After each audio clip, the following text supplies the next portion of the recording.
Welcome to biology tutor. Biology ട്യൂട്ടറിന്റെ പുതിയൊരു വീഡിയോയിലേക്ക് എല്ലാവർക്കും സ്വാഗതം. ഇന്ന് നാം ഡിസ്കസ് ചെയ്യാൻ പോകുന്നത് അഫ്ലാടോക്സിനെ കുറിച്ചാണ്. Mycotoxin, aflatoxin. അതിലെ കുറച്ച് ഇമ്പോർട്ടൻറ്റ് ഫാക്ട്സും MCQസും നമ്മൾ ഡിസ്കസ് ചെയ്യും. If you like this channel, please share and subscribe. Don't forget to click the bell button to get important notifications. What are aflatoxins? Aflatoxin എന്ന് പറഞ്ഞിട്ടുണ്ടെങ്കിൽ Aspergillus flavus. It is produced by toxin produced by Aspergillus flavus and Aspergillus parasiticus. Frequently contaminates crops like maize, peanut, cottonseed, tree nuts, and other spices under warm and humid conditions. അതായത് maze, അതുപോലെ തന്നെ peanut, അതുപോലെ തന്നെ humidity കൂടുതലുണ്ടെങ്കിൽ 15% or above humidity ഉണ്ടെങ്കിൽ അതിൽ fungus grow ചെയ്യും, aflatoxin produce ചെയ്യും. Aspergillus ഫ്ലേവസും aspergillus പാരസൈറ്റിക്കസും അതിൽ ഗ്രോ ചെയ്യും. ടൈപ്സ് ഓഫ് അഫ്ലാടോക്സിൻ ഏതൊക്കെ ടൈപ്പ് ഉള്ളത്? B1, B2, G1, G2. പിന്നെ M1 ഉണ്ട്. M1 എന്ന് പറഞ്ഞിട്ടുണ്ടെങ്കിൽ metabolic product of aflatoxin B1 ആണ്. അഫ്ലാടോക്സിൻ B1 എന്ന് പറഞ്ഞാൽ ബ്ലൂ ഫ്ലൂറസൻസ് കാണിക്കുന്നതുകൊണ്ടാണ് B1 എന്ന് പറയുന്നത്. B1 ഉം B2. ഗ്രീൻ ഫ്ലൂറസൻസ് കാണിക്കുന്നതാണ് G1 ഉം G2. Most potent and carcinogenic എന്ന് പറഞ്ഞാൽ അഫ്ലാടോക്സിൻ B1 ആണ്. അപ്പോൾ അതാണ് പ്രത്യേകം ശ്രദ്ധിക്കേണ്ട. അഫ്ലാടോക്സിൻ B1 ആണ് ഏറ്റവും പൊട്ടന്റ് ആയിട്ടുള്ളത്. പിന്നെ B2 പറഞ്ഞാൽ ലെസ് ടോക്സിക് ആണ്. പിന്നെ G1 G2 found in some crops less toxic than B1. അപ്പോൾ B1 ആണ് ഏറ്റവും ഇമ്പോർട്ടൻ്റ് ആയിട്ടുള്ള ഹെപ്പാറ്റോടോക്സിൻ, ഹെപ്പാറ്റോ കാർസിനോജൻ. പിന്നെ ഇതിൽ മനസ്സിലാക്കേണ്ട M1 ഒരു ഇമ്പോർട്ടൻറ്റ് റിസർച്ച് പേപ്പറിൽ പറയണത് എന്താ വെച്ചാൽ അഫ്ലാടോക്സിൻ M1, അഫ്ലാടോക്സിൻ B1 നമ്മളെ കൗസ് എന്ത് ചെയ്യുക, പശുക്കൾ കൺസ്യൂം ചെയ്യും അഫ്ലാടോക്സിൻ B1. അപ്പോൾ എത്ര ആ പശു അഫ്ലാടോക്സിൻ B1 കൺസ്യൂം ചെയ്യുന്നുണ്ടോ അതിൻ്റെ 1 to 6% M1 ആയിട്ട് പ്രൊഡ്യൂസ് ചെയ്യും മിൽക്കിലൂടെ. ആ മിൽക്കിലൂടെ എന്ത് ചെയ്യും, ആ കുടിക്കുന്ന കുട്ടിയോ അല്ലെങ്കിൽ ആ കുടിക്കുന്ന ഹ്യൂമൻ ബീയിങ്സിൻ്റെ ശരീരത്തിലേക്ക് എത്തും. അതായത് ഒരു 100 ppm ആണ് അതിലുണ്ട് വെച്ചാൽ 1 to 6%, അതായത് 1 ppm to 6 ppm ആരുടെ ശരീരത്തിലേക്ക് എത്തും, അത് കൺസ്യൂം ചെയ്യുന്ന ആളുടെ ശരീരത്തിലേക്ക് എത്തിപ്പെടും. അതായത് അഫ്ലാടോക്സിൻ B1 എത്ര എമൗണ്ട് ഉണ്ടോ അതിൻ്റെ 1 to 6% പശുവിൻ്റെ പാലിലൂടെ ട്രാൻസ്ഫർ ചെയ്യും, മനുഷ്യൻ്റെ ശരീരത്തിലെത്തും. Toxicity, acute effects. High doses cause acute toxicosis with symptoms like liver failure, jaundice, abdominal pain and hemorrhage. Chronic effects, long-term exposure to low levels can cause hepatocellular carcinoma. Next, major classes of mycotoxin associated with food and health effects and species affected. Aflatoxin, Aspergillus flavus and Aspergillus parasiticus. Contaminated products, corn, peanuts, cottonseed, tree nuts, dairy products. Animals affected, swine, dog, fish, cattle, poultry, humans. Liver lesions, clinical effects, liver cancer, growth impairment. Next, sources of contamination. Contaminated crops during the growth in the field under hot and humid conditions, improper drying and storage. Secondary storage sources, contaminated animal feed leading to toxin residues in milk, meat and eggs. Risk factors, environmental, high humidity and temperature, അതുപോലെ തന്നെ economic poor storage infrastructure in developing countries, അതുപോലെ തന്നെ dietary depending on aflatoxin prone staples, maize, peanuts. അതായത് humidity ഏറ്റവും കൂടുതൽ, ആർദ്രത കൂടുതലുണ്ടെങ്കിലാണ് അവിടെ എന്ത് ചെയ്യുക, കൂടുതലായിട്ട് ഫംഗസ് ഗ്രോ ചെയ്യുക. ഇതുപോലെ തന്നെ ഇത് ചൂടാക്കി കഴിഞ്ഞാൽ പെട്ടെന്ന് നശിച്ചു പോകില്ല. ചൂടാക്കി കഴിഞ്ഞാൽ 148 degree Celsius ചൂടാക്കി കഴിഞ്ഞാൽ അരമണിക്കൂർ, ഹാഫ് ആൻ അവറൊക്കെ വെച്ച് കഴിഞ്ഞാൽ ഇത് എന്ത് ചെയ്യുന്നു, ഡീഗ്രേഡ് ചെയ്ത് പോകുള്ളൂ. അപ്പോൾ എളുപ്പമല്ല അത് ഇതാക്കാൻ വേണ്ടി, ഡീഗ്രേഡ് ചെയ്യാൻ എളുപ്പമല്ല. അതുകൊണ്ട് തന്നെ ഈ ശരീരത്തിലേക്ക് പെട്ടെന്ന് എത്തിപ്പെടാൻ ചാൻസ് കൂടുതലാണ്. Detection methods. Analytical techniques include high performance liquid chromatography, enzyme linked immunoassay, അതായത് LECയും HPLCയൊക്കെയാണ് നമ്മൾ യൂസ് ചെയ്യുക. ഫ്ലൂറസൻസ് ബേസ്ഡ് അസേ യൂസ് ചെയ്യും, TLC ഒക്കെ യൂസ് ചെയ്യും. എന്നാലും ഏറ്റവും LECയും HPLCയും മെയിനായിട്ട് യൂസ് ചെയ്യും. Global health impact, estimated to cause 25,000 to 1,55,000 liver cancers causes annually worldwide. ഇത് മൂലം ഇത്രത്തോളം ആൾക്കാർ മരണപ്പെടുന്നെന്ന് ആലോചിച്ച് നോക്കൂ. Particularly prevalent in sub-Saharan Africa and South Asia, where food safety measures are less robust. അതായത് കുറേ രാജ്യങ്ങളിൽ അഫ്ലാടോക്സിൻ്റെ ഗവൺമെൻറ്റിൻ്റെ ലോ ഇത് ചെയ്യുന്നുണ്ടെങ്കിലും എൻഫോഴ്സ് ചെയ്യുന്നുണ്ടെങ്കിലും കൃത്യമായിട്ട് അത് പാലിക്കപ്പെടില്ല. അങ്ങനെ ഒരുപാട് ആൾക്കാർക്ക് ഡിസീസ് കാർസിനോജനാണ്, ഹെപ്പറ്റോസെല്ലുലാർ കാർസിനോമ ഉണ്ടാവും. അപ്പോൾ അത് തേർഡ് വേൾഡ് കൺട്രീസിലാണ് കൂടുതൽ ഉണ്ടാവുക.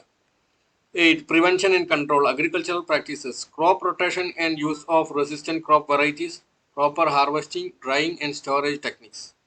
Biological control, application of non-toxic strains of Aspergillus to out complete toxin producing strains. അതൊക്കെയാണ് the biological control. Chemical control, use fungicides and post harvest treatment. അതൊക്കെ എത്രത്തോളം പ്രായോഗികമല്ല ഫംഗിസൈഡ്സ് ഒക്കെ യൂസ് ചെയ്യുന്നത്. Food processing, sorting and discarding visibility mouldy grains.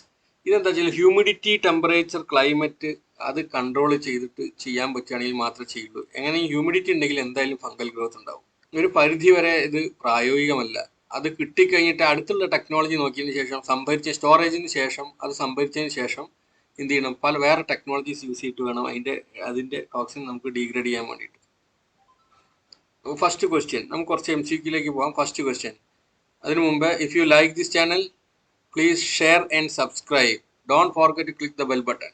Channel subscribe ചെയ്യാൻ ആരും മറക്കരുത്. First question. In 2023, which country faced a ban on the export of peanuts due to excessive aflatoxin levels in shipments? India, Brazil, United States, Vietnam. Your answer is India. Explanation. In 2023, several peanut shipments from India were rejected in European Union markets due to non-compliance with aflatoxin limits, highlighting global regulatory concerns.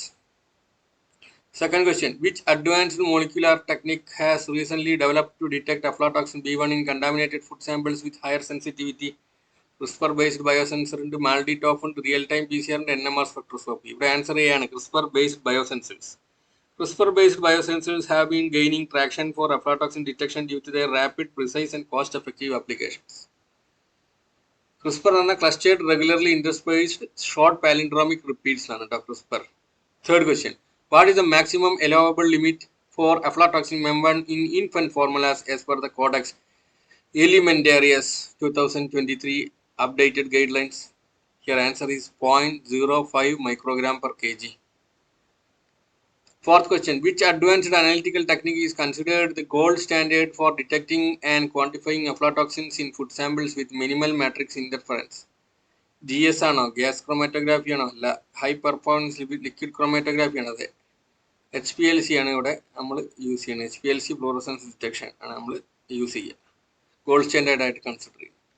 Fifth question. What is the main mechanism by which aflatoxin cause hepatocellular carcinoma in humans? Induction of oxidative stress, formation of DNA adducts, methylation of tumor suppressor genes. ഇതിൽ answer ഏതാ? അതിൻ്റെ answer വരിക B ആണ്, formation of DNA adducts. Aflatoxin B1 forms DNA adducts particularly at guanine bases, leading to mutations in the TP53 gene and hepatocellular carcinoma. അപ്പോൾ അഡക്സ് formation ആണ് ഇതിൽ, DNA അഡക്സ് formation ആണ് ഇതിൻ്റെ പ്രത്യേകത. Sixth question. The recent 2024 fssai guidelines mandate aflatoxin testing for which newly included food category? ഏതിനാണ് ഏറ്റവും കൂടുതൽ protein source ആയിട്ട് use ചെയ്യുന്നത്? ഇപ്പോൾ nowadays has been changed from meat to plant-based protein products. So here answer is plant-based protein products. So explanation. Due to the rising popularity of plant-based proteins, fssai now includes them in aflatoxin testing to prevent contamination risk during processing and storage.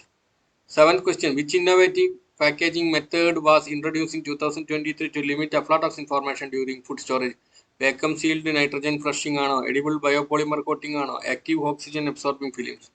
Active oxygen absorbing films ആണ് ഇതായിട്ട് use ചെയ്തിട്ടുള്ളതാണ് അതിൻ്റെ answer. The packaging material inhibit fungal growth. അതിനെന്താണ് ഗുണം? Fungal ഗ്രോത്തിനെ inhibit ചെയ്യും, thereby reducing aflatoxin contamination in stored grains and nuts. Eighth question. Aflatoxins are known to be classified as which type of carcinogen by the International Agency for Research on Cancer? International IARC 3-4 criteria വെച്ചിട്ട് എന്ത് ചെയ്തിട്ടുണ്ട്, അതിനെ classify ചെയ്തിട്ടുണ്ട് ക്യാൻസറിൻ്റെ, depends upon the severity. Here it comes under group 1.